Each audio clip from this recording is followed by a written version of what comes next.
Así que la cura para el dolor es algo así como el desarrollo de la conciencia.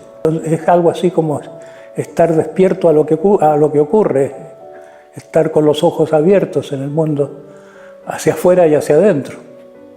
La mayor parte de la gente mira muy poco hacia adentro. Es muy difícil entrar en el dolor. Somos inconscientes justamente por eso, porque mirar hacia adentro lleva a intuir que eso sería como un descenso a los infiernos, porque llevamos tanto dolor que hemos decidido que no se puede vivir con tanto dolor, no se puede vivir en el mundo práctico. Si uno se identifica con el cuerpo, imposible trascender el dolor. Si uno se identifica con el mundo emocional, también es imposible trascender los dolores causados por la sed de amor y la frustración amorosa. Pero hay un punto de vista distinto, que es, podemos llamarlo identificarse con la nada. Es como mirar desde el vacío.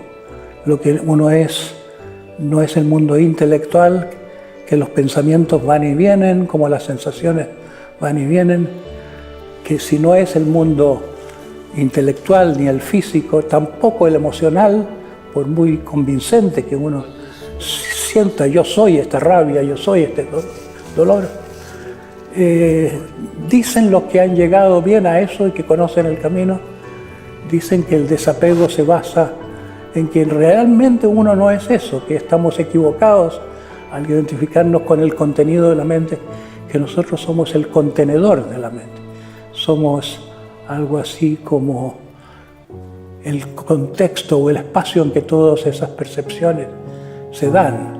El ritmo de vida que llevamos es bastante ensordecedor, y en cierto modo ensordecedor porque nos distrae de nosotros mismos.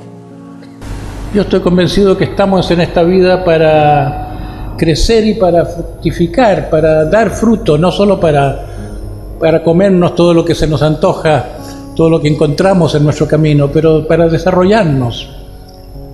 Y este desarrollo no siempre es fácil, es un poco como si se nos hubieran invitado a un planeta que es un purgatorio.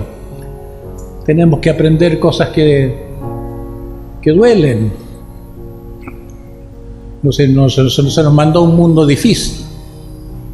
Entonces, si estamos para crecer, no estamos solamente para crecer horizontalmente, más poder, más dinero, más bienes. Estamos para crecer también verticalmente. Y de eso se sabe poco. Ni los psicólogos saben del crecimiento vertical más allá de unas 3, 4 cosas. De los aspectos de la transformación. ¿Qué es esto de la transformación? Si uno compara a una persona antes y después, ¿qué gana una persona con la transformación? Eso diría el mundo empresarial, si uno quiere venderles transformación a los... ¿Qué ganamos con eso? ¿Sirve para la producción o no? Bueno, lo primero es que la transformación es un paso de la relativa inconsciencia a una mayor conciencia.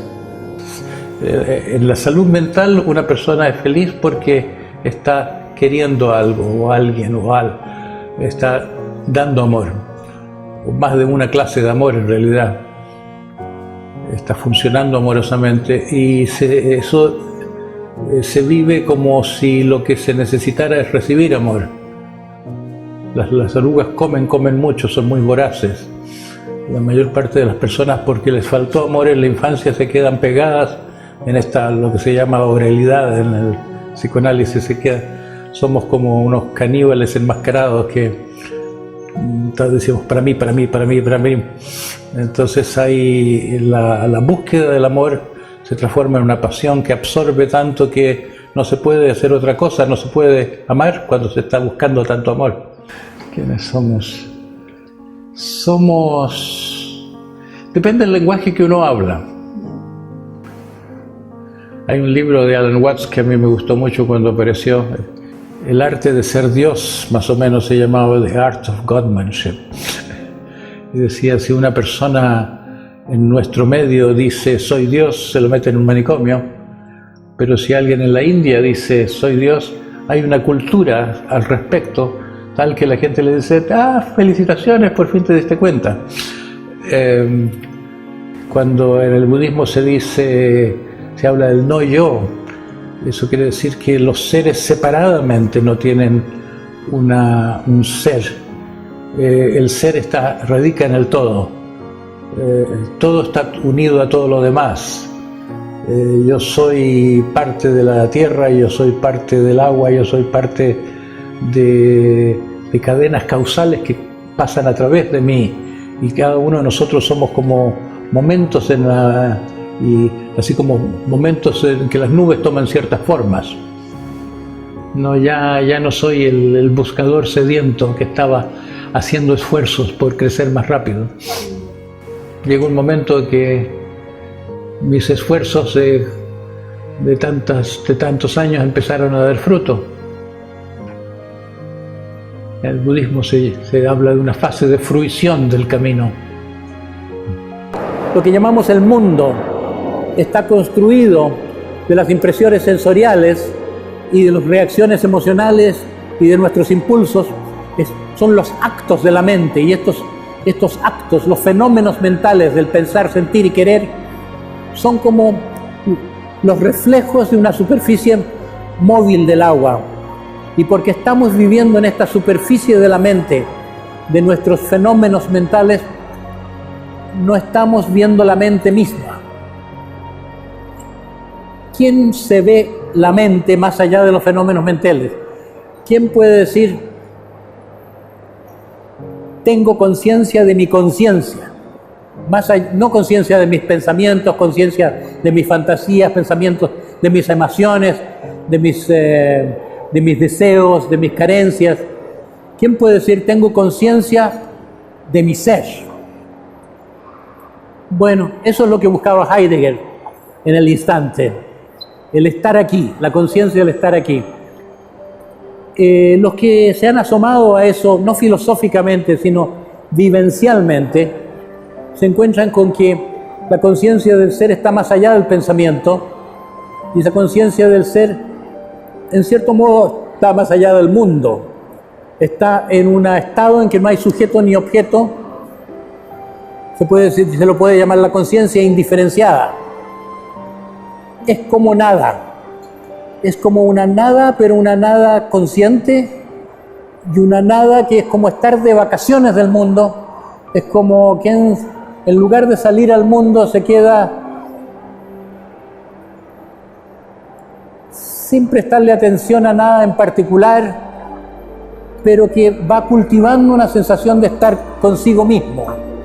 Y la imagen del budismo es que tenemos que pasar de la conciencia de los reflejos en la superficie del agua a la conciencia del agua misma. Que la mente es como el agua, que no se ve a sí misma. Nuestro ser no se ve a sí mismo, aunque tal vez pueda ser despertada la conciencia del ser por el encuentro con la muerte, o puede ser despertada la conciencia del ser por el dolor, o por las carencias, o por la muerte de otra persona, o por la casi muerte de un accidente automovilístico. Es una experiencia muy rara y que no tiene cabida en nuestra cultura, la experiencia del ser. Tal vez lo que más satisfactorio sea es conciencia desnuda o presencia desnuda. Es como un saberse que uno existe, el sentir de la existencia. En eso radica el sentido de la vida, pero no es una cosa que nos apetezca. Es decir, apetece en el sentido negativo de que cuando una persona no tiene ese sentirse que existe, está tratando de llenar ese vacío con toda clase de sustitutos. Quiere sentir la intensidad de la vida lujuriosamente, quiere sentir que lo quieran mucho, que lo mimen, o quiere mucho aplauso, o quiere tener muchos conocimientos. Todos estamos viviendo a partir de este anhelo de llenar un vacío fundamental de que no nos sentimos que existimos, no sabemos que existimos, pero no sabemos que siquiera nos falta eso. ¿Tú has accedido alguna vez o accedes no sé cómo decir, a ese estado. Yo accedo intermitentemente, no he llegado a la permanencia de ese estado.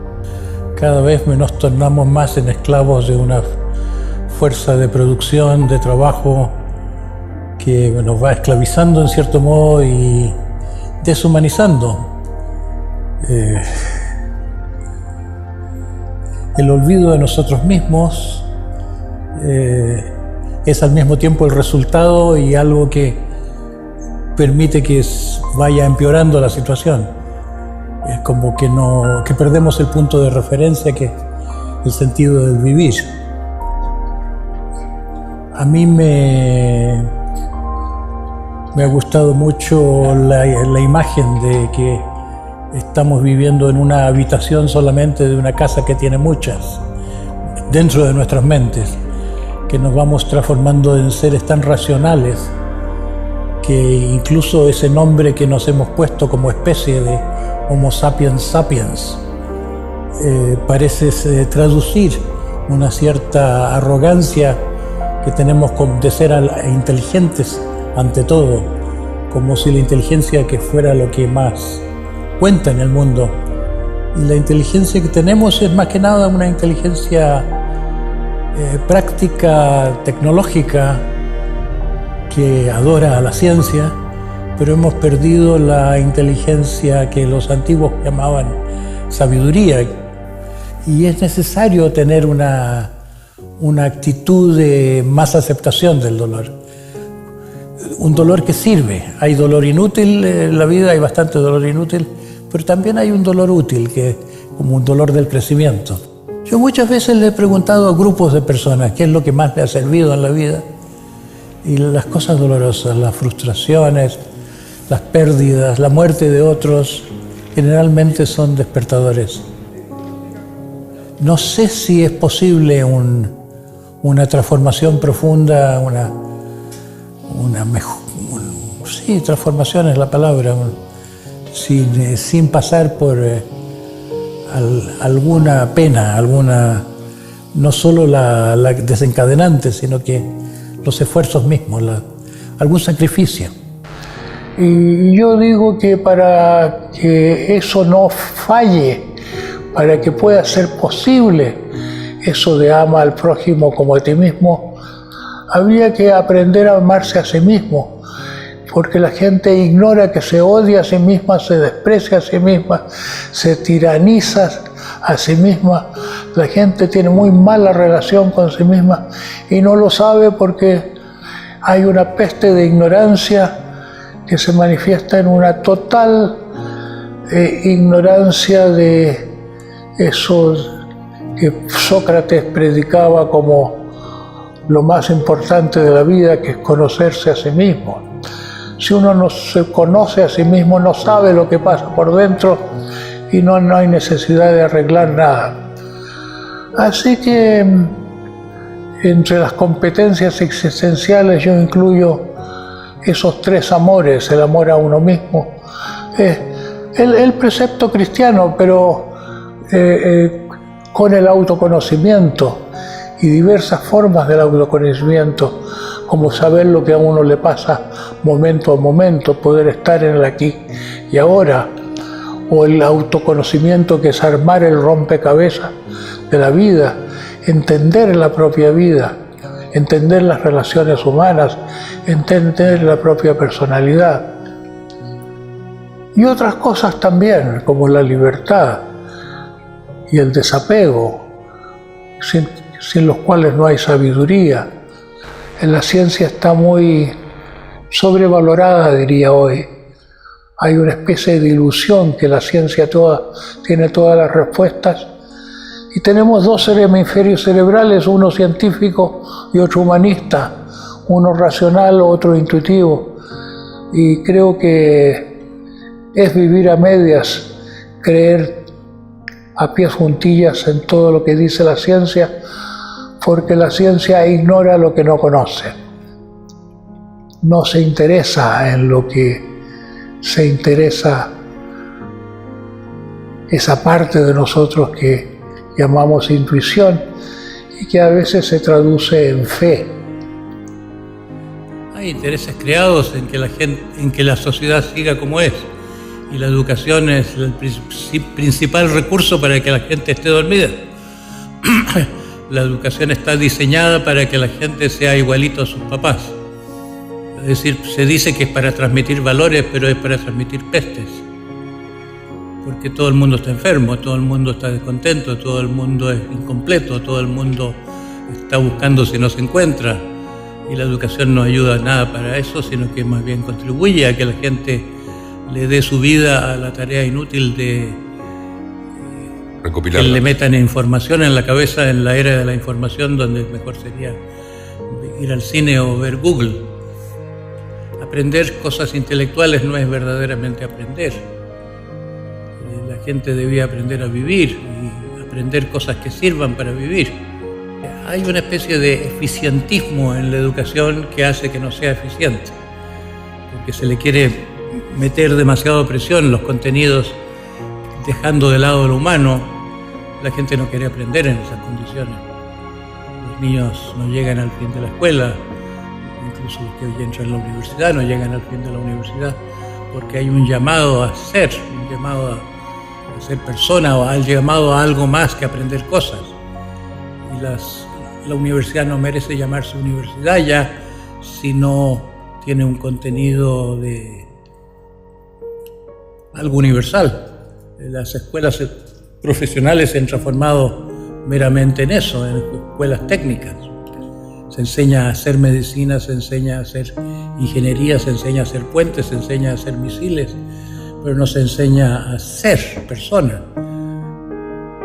Y yo creo que debía ser al revés. Para ser un gran empresario hay que ser una gran persona, para ser un gran comunicador hay que ser una persona antes. A las 5 de la mañana ya me estaban llamando por teléfono a la policía que se había desbarrancado el coche, y tuve una época, como le decía, bueno, nunca he llorado de esa manera en mi vida, de día en día, hasta un cierto momento en que comprendí algo que me transformó la situación completamente y me sentí más como en presencia de mi hijo, como si de ahí en adelante me acompañase en forma con una cercanía, una intimidad que no había tenido mientras vivía. Había conocido yo a este maestro espiritual llamado Óscar Ichazo, de quien me hablaban como un hombre que venía de la misteriosa escuela, y en respuesta a mis dudas me dice: te voy a mandar al desierto a hacer un retiro de 40 días. Es una técnica muy vieja, pero que muy poco conocida, y yo he visto que tú eres una persona apta para hacer este proceso. El efecto que me hizo el desierto tuvo mucho que ver con la muerte de mi hijo. Yo fui impulsado, como que el combustible de la energía que puse, de la motivación que puse, el ponerme a fondo en esta oportunidad, fue que yo tenía que darle sentido a la muerte de mi hijo. Es como si yo me hubiera dicho, pero no lo ponía en palabras: solo podría tener sentido que él muera si yo nazco, si yo paso a otro plano. Entonces tendría sentido su muerte para esto, como si hubiera venido él a la vida durante 11 años para después irse, como que me hubiera hecho el regalo de partirme el corazón, abrirme al amor como no había sentido mientras vivía, porque lo quería, pero lo quería como normalmente, no cuando ya no estaba ahí. Es como que fue como que si mi llanto era en parte el habérmelo perdido durante su vida, como si no haber sabido amarlo suficientemente, como que no tenía yo esa capacidad de amor que me la dio el impacto de su muerte. Yo fui una persona muy poco cariñosa, poco expresiva, poco viva, hasta que se me murió mi hijo. Era un buscador, pero no tenía mucha capacidad amorosa. Entonces a mi hijo lo postergaba bastante, no lo aprovechaba. Él fluctuaba entre tiempo con la madre, tiempo conmigo. Y cuando estaba conmigo, yo siempre tenía que tener a alguien conmigo que que lo atendiera. Cuando murió, como que entendí retrospectivamente cuánto le había faltado, cuánto me había perdido el amarlo bien. Y eso influyó en toda mi vida. Había la idea como que que el sentido de su muerte, el único sentido que le podía encontrar a su muerte, es que hubiera sido para despertarme. Como que si hubiera venido con una misión de aparecer en mi vida y como un cometa y despertarme. Y me producía un poco culpa eso. Como muy egoísta esa perspectiva. No la puedo juzgar ya. Lo que me decía yo es, a mí me toca hacer mi parte. Si yo este impulso lo honro continuando por este camino, bueno, si esto es un comienzo, esto tendrá sentido. Para mí fue un gran motor darle sentido a la muerte de mi hijo, llenando de sentido la vida mía. No es tanto el problema que la gente no crea en lo divino. La gente no cree en la profundidad del humano, no cree más que en los fenómenos mentales superficiales, claro, y no el ser mismo. La gente vive perdido entre las nubes del pensamiento y de las emociones también que produce. Cuando otra vida empieza, cuando se pasa por el silencio, se atraviesa la barrera del silencio, como con los aviones que atraviesan las nubes y el cielo está siempre azul al otro lado. Sí, somos algo misterioso. Tal vez eso que llamamos Dios como una cosa fuera de nosotros es nuestro propio potencial, en la profundidad de nuestra mente. Encontrarse a uno mismo, encontrar a Dios o lo divino es la misma cosa. Aunque sea muy prohibido decirlo, aún dentro del mundo sufi, algunos los mataron por decirlo. Soy Dios. No, Dios tiene ese privilegio de ser el único y nosotros deberíamos contentarnos con ser unos humanos muy falibles y muy insignificantes. Yo creo que esa es la característica principal del mundo occidental.